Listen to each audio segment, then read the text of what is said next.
Preguntar lo que os apetezca, no sé, algo relacionado con la alimentación o alguna cosa de la especialidad de Juan o de la de Carlos. Me gustaría saber vuestra opinión sobre un sustancio ubicuo, tristemente, en la vida vasca, que se han introducido desde 1988, que seguramente tiene una interacción probablemente muy negativa con todo lo que estamos preocupados aquí, y es la fluoridación del agua, que solo existe aquí en el País Vasco, no en otra parte, bueno, en una otra parte de España, y en cierta parte del Reino Unido e Irlanda del Norte, y creo que en ningún otro país más en Europa. Me gustaría saber vuestra opinión. No sé si igual entendisteis todo, pero si no yo la repito. Básicamente te refieres a la cloración del agua. Floración del agua. Bien. Bueno, en principio no creo que es solo el País Vasco. Creo que hay otras autonomías que también siguen utilizando el flúor, creo. O sea, sí. Lo que sí es cierto es que en la Unión Europea muy pocos ya, porque casi todos tienen legislación donde la han descartado. En Estados Unidos sí, todavía siguen con la floración. La pregunta es delicada, porque estamos hablando de algo que estamos haciendo todos los días. Entonces, por eso digo que es delicado. Y el impacto del flúor, hay mucha documentación, hay muchos autores que han escrito sobre esto. El mayor problema es que el flúor combinado con algunos de los tóxicos ambientales que también entran en el agua, da lugar a dos sustancias, que ahora mismo no soy capaz de recordar el nombre porque es extremadamente complejo, da lugar a dos sustancias que se ha probado que alteran el ecosistema intestinal. O sea, el ecosistema intestinal entre el flúor asociado a estas otras dos sustancias desequilibran la flora, agotando sobre todo la flora sacarolítica, la flora del colon derecho y del intestino delgado. Hay bastante documentación al respecto. Lo ideal que sería, pues yo estoy entre los que pienso que tienen más beneficios no hacerlo que hacerlo. Creo que es mejor no ponerlo, ¿no? Hay bastantes estudios. De hecho, si alguien tiene interés sobre esto, ahí puedo enviaros algún artículo interesante. Quería comentaros, hay una serie de enfermedades metabólicas, ¿no?, que se consideran incluso raras, pero hay muchísimas, con un origen genético autosómico recesivo, ¿no? Y como tratamiento se pone dieta, una dieta muy estricta, control de proteínas, de qué tipo de proteínas y tal. Incluso también se plantean hacer trasplantes de hígado, ¿no?, porque se acumulan toxinas y eso es lo que se plantea hoy en día. En ese área, vosotros, incluso en el punto de vista de la epigenética o de la dieta, ¿tenéis información o es todavía un campo muy, muy desconocido? Bueno, gracias. En enfermedades raras te estás refiriendo, ¿sí? Sí, enfermedades metabólicas donde tienen un origen genético, sí, y se acumulan toxinas que, bueno, luego pueden tener una repercusión neurológica, ¿no? sí. Dentro de lo que estás hablando, ya estamos hablando de cuando hay alteraciones en la estructura del ADN, ¿no? Cambiar la estructura del ADN va a ser bastante complicado. Entonces, así como ser celíaco puede ser algo tan tranquilo que puedo darme cuenta a los 80 años o morirme a los 15, la penetrancia del daño sobre el ADN va a ser el que marque básicamente la diferencia de por dónde vamos a actuar. Si son autosómicas recesivas, has dicho a lo que te refieres en este contexto, todos los cambios de los que estuve hablando hoy van a influir positivamente para que ese gen se exprese un poco menos, pero no va a haber cambios sustanciales en la salud de esa persona para decir estoy curado, no van a existir. Evidentemente, de los 5 pilares que he hablado, habría que trabajarlos en profundidad. Tener una dieta muy personalizada, hacer todas las analíticas de las que hemos hablado hoy para establecer con claridad los cambios nutricionales personalizados, trabajar la parte emocional a fondo y el resto de los otros 3 pilares. Pero no va a haber ninguna estrategia que elimine ese cambio genético, porque es de base. Estamos hablando habitualmente de genes estructurales. Podemos hablar de genes funcionales, de genes estructurales. Es más complejo. El daño está hecho desde antes. Sobre cuando se trata de un síndrome, que estamos hablando de que teóricamente no hay nada que hacer, ¿no? Que es un poco lo que estáis comentando. Lo que sí se puede hacer es una investigación individualizada de todos los factores metabólicos que puedan estar alterados. No vas a cambiar el poliformismo genético que ya se ha expresado, pero, como decía Carlos, sí puedes cambiar el entorno para que la manifestación sea leve. Y yo sí que ahora no puedo evitarlo, me vienen a la mente muchos pacientes, sobre todo niños, que han venido desde hace años ya, y algunos llevan muchos años viniendo, con síndromes de muchos tipos, neurológicos. Me estoy acordando de un niño que vino con un síndrome miótico con componente tipo 2 heredable de la madre. La madre tenía el poliformismo, pero no lo había manifestado. La madre está normal, pero el niño tiene grandes problemas. En principio, lo que le dicen todos los especialistas, le decían, porque yo empecé con él cuando tenía 5 años, ahora tendrá 9 o 10, creo, es lo que hay y ya está. O sea, no hay nada que rascar. Y yo lo que le decía a los padres es justo esto, no podemos cambiar la manifestación que hay, se ha manifestado ya, el poliformismo está ahí, es un síndrome, eso no se cura, pero vamos a ver qué ocurre investigando. Entonces recuerdo que para mí fue uno de los casos que más me enseñó personalmente cuando ahora le hice algo que comentó también él, un perfil de ácidos grasos en eritrocitos, y entonces había una anomalía en el perfil de ácidos grasos muy curioso, y es que esto es un poco técnico, no sé cómo lo puedo decir de manera sencilla, pero las cascadas de los ácidos grasos omega 3, omega 6 comparten una ruta metabólica con unas enzimas, los profesionales lo sabéis, delta 6 desaturasa, delta 5 desaturasa, y en medio está la elongasa, la elongación de los ácidos grasos, ¿vale? Y entonces, ahora yo miraba la familia omega 6 y omega 3 y había una cosa curiosísima, con 5 años los ácidos grasos saturados los tenía elevadísimos, una cosa anormal. Y luego, los jefes de fila de ambas rutas metabólicas de ácidos grasos, el ácido linoleico y por otro lado el alfa-linolénico, ambos estaban muy altos, pero los ácidos grasos derivados a través de la elongación, que es una acción enzimática, los que se debían de derivar estaban extremadamente bajos. Claro que es un síndrome, y yo podría haber pensado, ¿y qué? Pero el caso es que actuando sobre esas enzimas que no estaban equilibradas, y aportándole los ácidos grasos que le faltaban porque no era capaz de metabolizarlos, es decir, digamos que todos nosotros tenemos que convertir el aceite que comemos rico en omega 6 o los omega 3 que tomamos del pescado, tenemos que convertirlos en diferentes moléculas lipídicas que, como antes se explicó, forman parte de la estructura de nuestras membranas. Pero este niño, y esto no estaba contemplado en la bibliografía de su síndrome, este niño tenía las estructuras iniciales, pero no daba los pasos siguientes. La elongación, a través de una enzima que se llama elongasa, no funcionaba. Entonces, claro que era un síndrome, pero en el momento en que actuamos sobre esas enzimas para mejorar su función y le aporté los ácidos grasos que le faltaba, que no era capaz de metabolizarlos, empezó a mejorar. Claro que no es un niño curado, para nada, y de hecho viene como un clavo todos los años, pero era un niño que, por ejemplo, no hablaba, y empezamos a regular ciertas cosas, le hice análisis de metales pesados, bajamos los niveles de mercurio. ¿Era relacionado el mercurio con el síndrome que tenía? No tenía nada que ver, pero el mercurio que tenía complicaba más. Le hice una cromatografía líquida de alta resolución en la clínica Indauchu, que también lo han mencionado los dos, y que hacemos, los tres la utilizamos, que nos permite ver los precursores de la neurotransmisión. Y ahí sí también había una alteración en el ácido glutámico.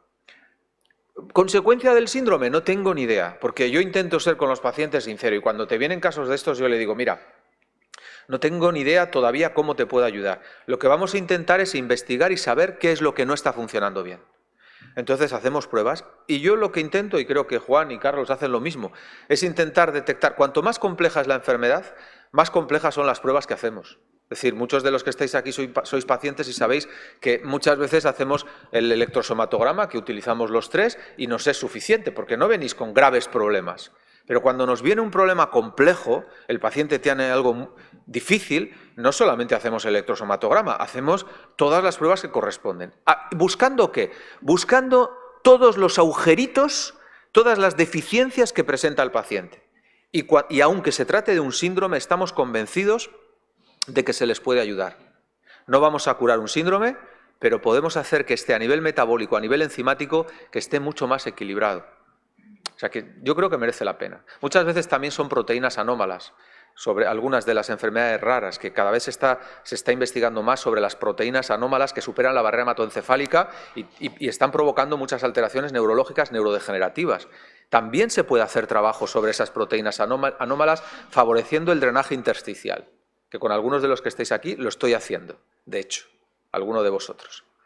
O sea, sí se pueden hacer cosas, nunca hay que dar por perdido nada. Aunque no hablemos de curación, siempre se puede mejorar. Y mi pregunta es, ¿qué experiencia tenéis con la plata coloidal para poder mejorar enfermedades o a nivel vírico, hongos, bacterias? Esa es una. Y la otra es, ¿a qué niveles? Porque ahora con el agua marina se está hablando de poderla recoger directamente a según qué niveles del mar, más profundos, cuando se acumulan más la parte, los residuos que emitimos al mar, y a qué niveles podrían ser seguros para irla a recoger y tomarla directamente. Hay gente que lo está recomendando, ¿no? La plata coloidal funciona como un antibacteriano global, es decir, funciona bien para virus, bacterias, infecciones. Acompaña bastante bien otro tipo de tratamientos y con mucha frecuencia no necesitamos utilizar, por ejemplo, antibióticos. ¿Vale? Funciona bien. La utilizo bastante poco, pero puede ser muy interesante la respuesta al uso de la plata coloidal, sobre todo si está bien indicada. Porque lo que no podemos hacer, insisto, es generalizar en una respuesta, hay que individualizar. Entonces, a ti te viene muy bien, pero a tu vecina igual no tan bien. Mejor individualizar. Y con relación al agua de mar, es un tema muy complejo el que planteas. Hay personas que te van a decir que a 20 metros es una profundidad muy adecuada. Hay que saber cómo vamos a obtener agua de mar a 20 metros. ¿Con qué recipiente te vas a ir? Vacío, bajar y volver a subir. Ahora, agua de mar en nuestras costas, en las costas que sería donde tenemos acceso libre, es bastante complejo de conseguirla limpia. Hay marcas.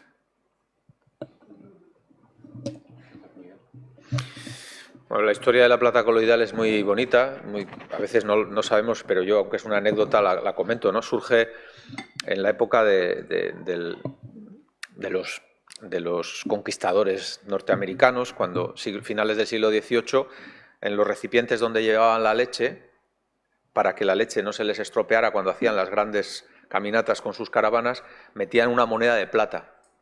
Y no tenían ni idea de por qué, pero sabían que la leche no se corrompía con la moneda de plata metida en el recipiente, ¿no?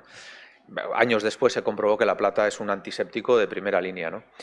Y sí, claro que se puede utilizar. Me pasa un poco lo mismo que Carlos. Lo he utilizado. Hubo una temporada hace años que la usaba bastante. Ahora no la uso tanto, porque hay otras estrategias también factibles. Y lo del agua estoy totalmente de acuerdo con él, ¿eh? No creo que sea fácil encontrar buena. Sí, realmente, bueno, la plata coloidal tienen Carlos y Felipe más experiencia. En el tema del agua de mar, claramente empezaba diciendo que antes, pues lógicamente, hacías agua con sal, o los que vivimos aquí en la costa lo recogíamos y me decían. La realidad fue que desde hace ya muchos años observé varias veces inclusive problemas infecciosos. Ya no solamente lo que podía aportar ese agua, que ese sería otro problema donde yo no tengo, vamos, a nivel en Osakidetza no tenemos ningún estudio para poder hacer que si está tomando no metales. Con lo cual, a mí me bastaba con que en varios pacientes me hicieron sinusitis, procesos infecciosos. El tema era más la contaminación que el hecho del contenido pues más o menos de minerales o metales tóxicos. Por esa razón yo prefiero elegir Y entonces, inclusive les insisto a los padres, sobre todo, que no tengan ningún problema con esa agua de mar. Yo, en principio, lo he mirado, me he molestado en saber que lo que llevan. Entonces, tiene 3 ventajas. Aparte, la propia higiene, el contenido, y por eso les digo, como es poca cantidad, de hecho, lo hago habitualmente, el que lo trague no pasa nada. Sí que me he preocupado que cuando me hacen el análisis de los más o menos 2 o 3 sprays que utilizo, pues en su momento me interesé en que me dieran un estudio de que lo que llevaba no llevara metales tóxicos. Es decir, y eso hoy en día es un poco lo que decía antes, todos debemos de alguna forma ser un poquito exigentes, pero no solamente exigentes, hablaba antes, con que nos hagan o no una PCR ultrasensible, sino que nuestro carnicero, nuestro pescatero se moleste. Es decir, porque además yo la sensación que tengo es que la mayoría de la gente es honrada. Lo que pasa, bueno, siempre habrá algunas ovejas negras, pero yo estoy convencido que el carnicero intenta que esa carne, la que vende, o debería hacerlo, sea fiable. Y yo creo que en esa exigencia, pues todos movemos la cadena y luego está la administración que tiene que controlar todo esto. En resumen, en el tema del agua que yo recomiendo, me he molestado en que no lleve y he pedido el estudio y realmente me lo han dado y no lo lleva, con lo cual es muy fiable, con lo cual uno se lo puede tragar sin ningún problema y, entre comillas, pues aporta algunos oligoelementos que a veces en el tema de cambio, en el método de Nutergia, uno de los oligoelementos que hay es que según el perfil, pues me interesa más que tenga molibdeno o que tenga más selenio o que tenga más, vamos, unos elementos que ya, si yo quiero, ya directamente lo doy. Con lo cual el agua de mar, mi experiencia es totalmente fiable y yo no recogería, aunque tenga un barco y pesque, yo no aconsejo recogerla. Hola, una pregunta para el doctor Morales.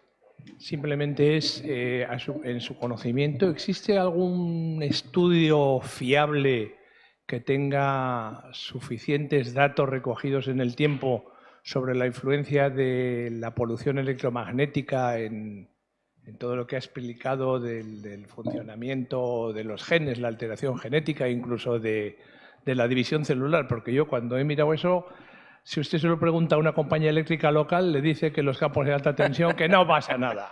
Y lo he estudiado en profundidad, ¿eh? Joder, es que me parece que nos toman el pelo. Sí, no le preguntes al lobo cómo están las ovejas porque te va a decir que sabrosas. Ahora, la OMS hace ya bastantes años advirtió, y textualmente, el teléfono móvil, bueno, en inglés, el teléfono celular es probablemente cancerígeno, ¿vale? El probable lo ponen porque la OMS es bastante políticamente correcta. El estudio que he mostrado hoy es un estudio publicado en PubMed, pero solamente mostré uno. Ahora, no sé cuántos hay publicados, pero los hay. Tenemos lo que dije antes en otro contexto. La Unión Europea autoriza ciertos niveles de ciertas sustancias, como por ejemplo el flúor en el agua. Oye, hasta aquí está bien, de aquí para arriba es tóxico. Hasta aquí te lo consideramos. Es decir, hay una autorización de un rango. Con relación al electromagnetismo, hay un rango permitido. Eso no significa que sea sano, pero es el permitido. Incluso puedes estar cumpliendo la ley con ese tipo de rangos en situaciones concretas. Hay algo que se está pasando de lejos, los rangos de seguridad, y son las cocinas de inducción, de las que no he hablado. Por favor, tírenla a la basura. Madre mía, una cocina de inducción es una bomba atómica en potencia. No va. Sí, no te puedo decir, porque tu pregunta es si hay un estudio en concreto o muchos. No te puedo decir el estudio, te mostré uno y lo puedes leer a fondo. No puedo decirte cuántos hay, pero la fuente es fiable. PubMed es nuestra fuente de confianza para los estudios publicados dentro del marco de la medicina convencional. Te puede gustar un poco más, un poco menos, pero son los valores de referencia como médicos a los que vamos allí. Oye, vamos a estas 3 bases de datos. Pues PubMed tendrá. Puedo hacer una búsqueda más concreta acerca de lo que me preguntas y darte una respuesta más específica. Pero estudios hay, seguro. Hola, muy buenas. Mi pregunta va dirigida un poco a cómo podemos relacionar, habéis dicho, la genética con nuestra nutrición. O sea, sé que hay alimentos que me pueden alterar a mí genéticamente o me pueden favorecer. Entonces, ¿cómo relacionar mi genética con la alimentación? Yo entiendo por el tema, por los terrenos que habéis explicado, un poco, ¿no? O mi tendencia fisiológica que pueda tener. Hay que diferenciar entre, a ver cómo lo digo en breve, hay que diferenciar entre tipología constitucional, perfil biológico y genética epigenética. Es decir, aquí hay diferentes cosas y cada una de ellas se valora de diferente manera. Perfil constitucional, muy infravalorado en la medicina convencional y muy extremadamente valorado en las medicinas ancestrales. Que ojo, por cierto, y de esto los que aguantéis hasta la tarde hablaré sobre esto con más detalle, pero muchas de estas que aquí nos permitimos el lujo de vilipendiar se enseñan en facultades de medicina de muchos países. Es decir, la medicina tradicional china tiene no solamente arraigo empírico de milenios, sino respaldo científico. ¿De acuerdo?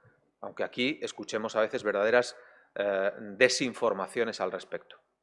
¿Quién dice eso? Medicina ayurvédica, medicina árabe.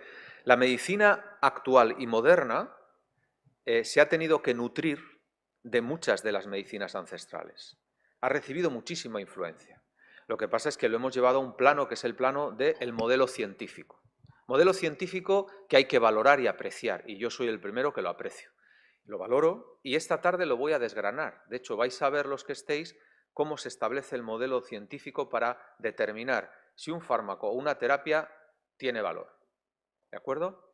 Pero, ese modelo científico, que no lo desdeñamos, que lo apreciamos y lo usamos, no debe de desplazar al conocimiento milenario de culturas que llevan miles de años observando a millones de personas detenidamente todos los días para aprender sobre su tipología.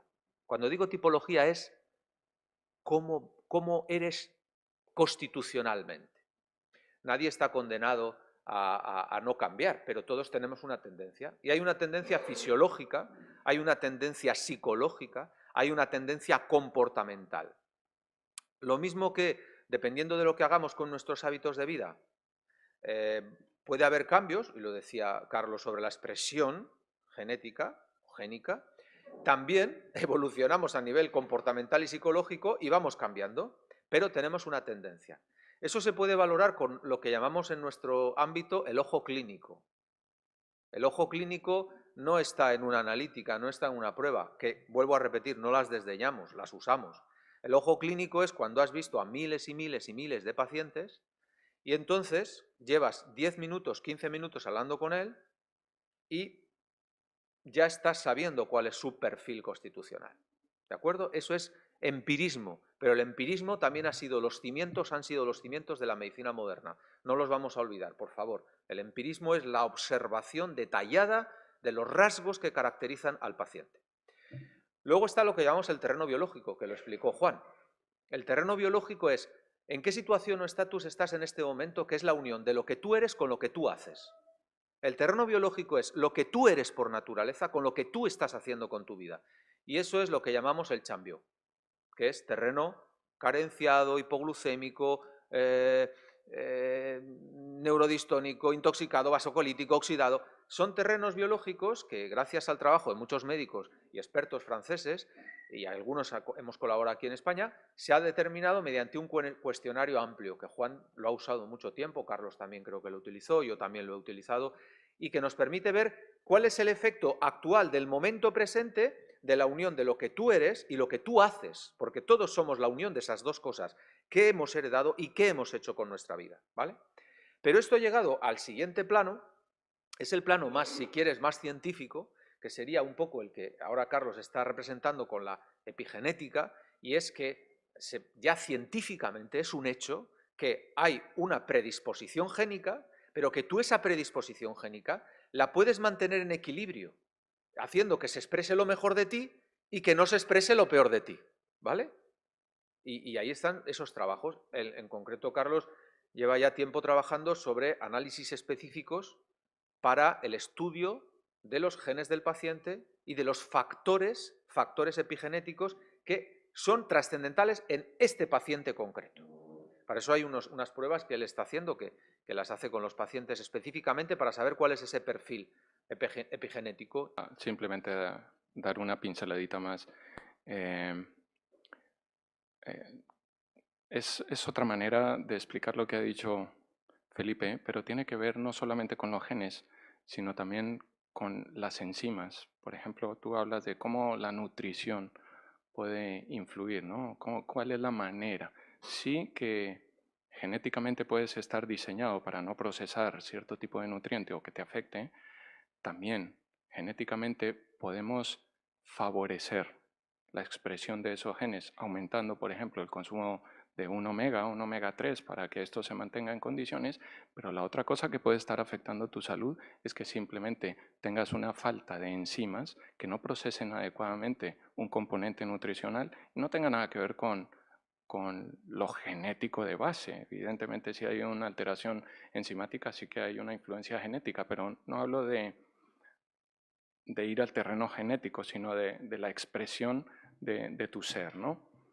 Así que si comer brócoli es buenísimo, está demostrado, ¿eh? El brócoli ayuda muchísimo con la elongación de telómeros, etc.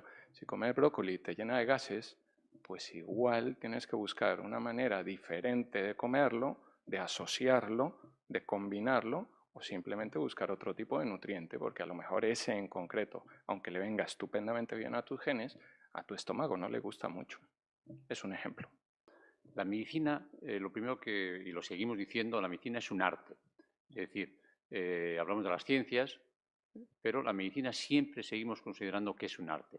¿Qué quiere decir eso de ser que es un arte? De alguna forma fue la diapositiva que puse de Crowell-Lagarde. Evidentemente yo estudié mucho, 6 años, el MIR, todas estas cosas, pero hay que tener también un poco esa intuición. Y luego lo que más me gustó de Crowell-Lagarde fue lo de los terrenos. Por eso digo, si esto está claro, si es que esto yo lo quiero, esto es lo que yo quiero saber, entender mejor para luego explicar al paciente. O sea que de alguna forma seguimos siendo, luego habrá técnicas quirúrgicas que serán evidentemente con una eficacia que nadie está usando ahora de eso. Si yo tengo una persona con un acceso amigdalar, no le voy a poner a hablar de nutrición, le voy a ponerme a hablar de qué tienes que hacer, le voy a tener que pinchar ese acceso y drenarlo. Pero una vez que hemos solucionado ese problema, el agudo, el quirúrgico, con más o menos dificultad, lo importante es ese perfil, ese terreno de la persona a la que tenemos que ayudar. Porque muchas veces lo digo, que pequeñas enfermedades, pequeños síntomas nos hacen la vida realmente infeliz. Y al final se hace un círculo vicioso. Se nos cae ese triángulo, esos 3 vértices que decimos: alimentación, con o sin suplementos, ejercicio, respuesta psicoemocional. Más vale un equilibrio de los 3 y no por hacer 6 o 8 horas de ejercicio prácticamente luego el resto del día como una moto. Insisto, busquemos el equilibrio y ayudémonos para explicar, para entender al paciente de estas pequeñas armas que tenemos para entender cuál es su terreno y ayudarle mejor. De alguna forma, siempre, estés en una medicina o en otra, por eso hablamos siempre de medicina integrativa, tienes que tratar a la persona que está delante de ti, no a la generalidad. Quería preguntar, en cuanto a la evolución de la medicina, en lo poco que voy viendo de mi experiencia, veo que los tratamientos y cualquier tratamiento que le quieramos dar a nuestros pacientes, cada vez veo que se van simplificando, más fácil, más cómodo. Por ejemplo, cuando yo estudié la carrera, pues había muchos tratamientos intramusculares con antibióticos, por ejemplo, y no pastilla. Y eran efectivos, pero es que ahora los laboratorios no lo fabrican, no se consigue. Aunque alguien quiera tomarse una dosis, por ejemplo, de penicilina por una amigdalitis y ya mejorarse, pues no hay esa posibilidad. En cuanto, por ejemplo, esa parte que no se hizo esta mañana de las lavativas o los enemas, las lavativas intestinales, mi padre me cuenta que cuando era pequeño iba al colegio y volvía con fiebre y no le quería decir que se sentía mal a su mamá porque iba derecho a un enema. Y entonces veo que ahora eso está sumamente mal visto. O sea, cada vez tiene que ser lo más cómodo, lo más rápido, lo más simple y lo que involucre menos hacer algo por la persona, ¿no? Entonces te quería preguntar a ti, ya que no se dio esa charla, ¿qué me dices al respecto? Bueno, hay dos partes en tu exposición, Evelyn. Sobre la parte primera que has explicado, yo creo que hay también Juan, Carlos, pero tengo la sensación de que Juan puede también, porque él ha vivido también ese cambio, ¿no?, que tú explicas, ¿no?, porque lo hablamos a veces y la simplificación y tal. Yo me voy a centrar en la segunda parte y él luego, si quiere, o los dos comenten. Al final la charla sobre hidroterapia no se hizo porque la ponente no pudo, y entonces tuvimos que suspenderlo. Efectivamente, acabas de decir, y es cierto, que la hidroterapia de colon está entre las técnicas que ahora mismo se han marcado como pseudoterapias, ¿vale? Está en la línea, además, arriba, entre las primeras. Cuando hablamos de hidroterapia de colon, voy a intentar explicar esto de la manera más objetiva posible, ¿no? Y es, el uso de las lavativas es un procedimiento médico. Simple y llanamente. Lo que pasa es que ha caído en desuso. Pero es un procedimiento médico que se ha utilizado en clínicas durante un siglo y medio sin cuestionarse. Sin cuestionarse. Más o menos a mitad del siglo pasado, hubo algunos médicos que empezaron ya a utilizarlo como una estrategia con una tecnología más avanzada. Y entonces ya en lugar de ser una lavativa simple, se empezaron a utilizar unos instrumentos, unos artilugios que permitían introducir una mayor cantidad de agua.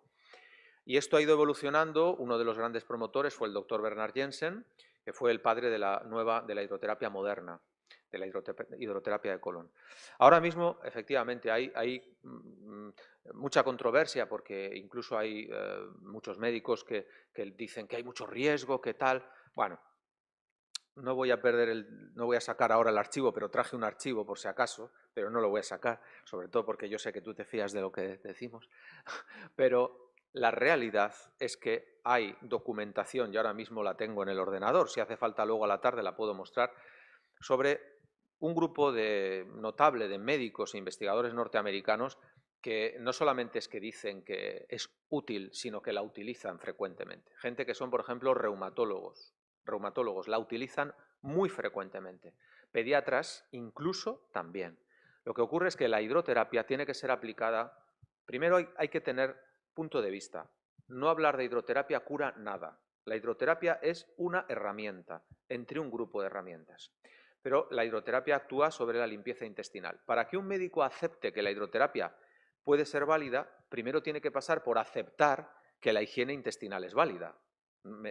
Algo tan simple como lo que acabo de decir. Es decir, primero, antes de aceptar la técnica, tienes que aceptar la necesidad. Si no aceptas la necesidad, no aceptas la técnica. Si aceptas que es vital mantener una buena higiene del intestino y soltar la placa mucoide que está adherida a lo largo de mucho tiempo, entonces, si eso lo entiendes, lo comprendes, puedes aceptar la técnica. Si eso no lo aceptas, como ocurre con muchos médicos que no aceptan esto porque piensan que que el tubo digestivo tiene su propio sistema de eliminación, que no hay que utilizar ningún tipo de limpieza. Entonces no tiene sentido. Pero insisto, el problema se produce cuando, primero, voy a decir cuáles son los problemas. Primero, no se utiliza tecnología adecuada para la temperatura y la presión. Entonces, primero tiene que ser una tecnología puntera. Y, vuelvo a decir, temperatura, presión, etc. Segundo, lo tiene que aplicar un profesional cualificado. Tercero, no estás ofreciendo algo para curar nada, sino para mantener limpio el intestino. Lo haces no en fases agudas de inflamación intestinal. Nunca en fases agudas de inflamación intestinal, sino en un proceso, bueno, pues donde lo único que quieres es hacer una prevención. Hay un médico de digestivo, que lo tengo ahí en el archivo, un médico de digestivo, un especialista, un gastroenterólogo, que él dice, yo lo mando siempre, la hidroterapia de colon, en norteamericano, lo mando siempre antes de una colonoscopia. Dice, yo no mando los clásicos, que no me acuerdo, los clásicos enemas que se utilizan y tal, dice, porque es mucho peor. Yo mando al paciente directamente hidroterapia de colon antes de hacer la gastroscopia. Fíjate tú, la colonoscopia, perdón, la colonoscopia. Fíjate qué simple, ¿no? Porque él entiende el concepto, voy a limpiar y ya está, ¿no? Entonces, esos son los requerimientos. Hacerlo bien, que lo haga la persona cualificada. No prometer curaciones porque eso no es curativo, simplemente es higiene. Ahora, si está en tu concepto el de la salud, mantener un intestino saludable, entonces una lavativa puede ser útil. Una hidroterapia, más. Bueno, en principio, antes yo he puesto el ejemplo de la higiene nasal. Yo mis compañeros no son tan pesados como yo y para mí es fundamental. Entonces, en la higiene de colon pasa igual. De hecho, antiguamente, antes de hacer las colonoscopias con sedación, se hacían colonoscopias con rígido. Y ahí el digestivo no le quedaba otro remedio que limpiar, porque aquí no se veía para nada. Si no limpiaba, no veía nada. El problema es un poco el concepto o la formación o la información o tener ese concepto. Es decir, de verdad que yo lo puedo aplicar, lo que yo hago arriba, con lo que puedo hablar con mis compañeros digestivos abajo. Para mí es que es fundamental la higiene nasal. De hecho, yo lo digo con frecuencia, a veces le digo a los pacientes, joder, creo que le ha tocado el pesado del agua de mar. Pero es que para mí es fundamental. Y la enfermera lo sabe y lo doy con frecuencia. Yo ese concepto, yo si fuera digestivo, también lo tendría a nivel de colon. La higiene intestinal es fundamental. Otra cosa es que lo apliquemos ya como si fuéramos un diagnóstico. Evidentemente, hace falta que haya una interacción. Y es bueno que la persona que hace hidroterapia de colon tenga una relación con un digestivo. Es decir, que de alguna forma ambos nos entendamos, o se entienda en este caso, para que sacar la máxima eficacia en esa limpieza, en ese concepto. Y, lógicamente, hace falta una experiencia, porque también tiene, vamos, como cuando hemos hecho colonoscopias, o, bueno, yo no, o mis compañeros han hecho colonoscopias, o colonoscopias con un fibro, no con un rígido, y han tenido un riesgo. Es decir, de hecho, hace 3 semanas, un paciente que vino fue porque había tenido una perforación por una colonoscopia. ¿Qué es lo que pasa? Que evidentemente está en un ámbito hospitalario, que se le hace explicar esos riesgos y entonces nadie los quiere, y menos el digestivo, y menos el gastroenterólogo, o en este caso el proctólogo. Pero voy a insistir, el concepto de higiene, en mi opinión, es fundamental. Hablemos de higiene nasal, higiene dental o higiene a nivel de colon. Y con la vida hay que ser siempre observador. Y un médico sin empatía y sin observación, con todos los respetos a mis compañeros, igual serán muy buenos cirujanos de utilizar el instrumental. Pero tengo mis dudas que sean buenos médicos si no tienen, es que no conozco a ninguno. Todos los que conozco tienen observación, empatía.